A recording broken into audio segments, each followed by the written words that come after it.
বাংলাদেশের ইতিহাস, মুক্তিযুদ্ধের ইতিহাস ইতিহাসবিদদের লেখা উচিত। তাহলে বোঝা যাবে কার কখন কিভাবে কোন সময় কোন ভূমিকা ছিল। যদি রাষ্ট্রপতি অবৈধ হয়, যদি রাষ্ট্রপতির ভাষণ অবৈধ হয়, তাহলে তৎকালীন সরকারও কিন্তু অবৈধ হয় নাকি সেটা ভেবে দেখতে হবে।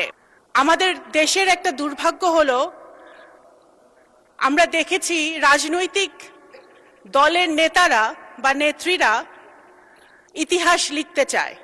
যখন আমরা ইতিহাস লেখার চেষ্টা করি, যেমন আমরা দেখেছি গত ফ্যাসিবাদ আওয়ামী লীগ সরকার নিজের আপন মনের মাধুরী মিশিয়ে ইতিহাস বিকৃত করেছিল, সেই ইতিহাস যখন আমরা লিখতে চাই তখন আমরা আপন মনের মাধুরী মিশিয়ে ইতিহাস লেখার চেষ্টা করি।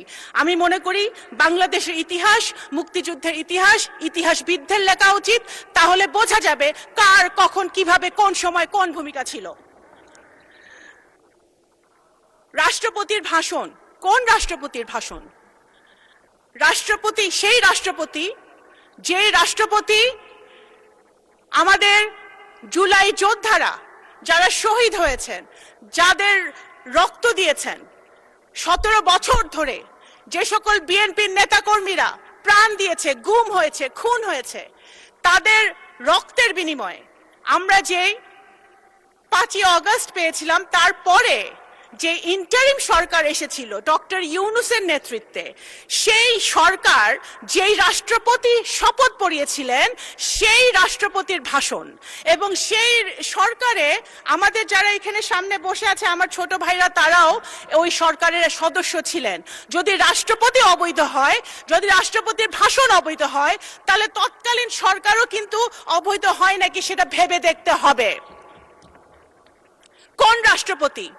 সেই রাষ্ট্রপতি যেই রাষ্ট্রপতি এই মজলুম, আজকে আমাদের মাননীয় বিরোধী দলের নেতা উনি সবসময় একটি কথা বলেন যে এই সংসদ মজলুমদের সংসদ।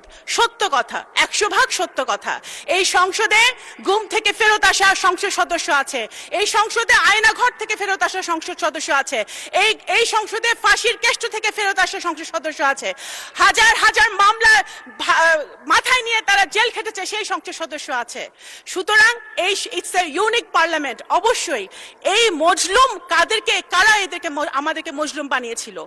গত ফ্যাসিবাদী সরকার যারা আমাদেরকে মজলুম বানিয়েছিল, সেই মজলুমের পার্লামেন্টে মজলুম দ্বারা নির্বাচিত রাষ্ট্রপতি এসে যখন ফ্যাসিবাদের বিরুদ্ধে কথা বলে, গুম খুনের বিরুদ্ধে কথা বলে, গণতন্ত্রের পক্ষে কথা বলে, শহীদ জিয়ার পক্ষে কথা বলে, বেগম খালেদা জিয়ার গুণগান গায়, বিএনপির গুণগান গায়, সেটা অবশ্যই আমাদের আন্দোলনের সার্থকতা।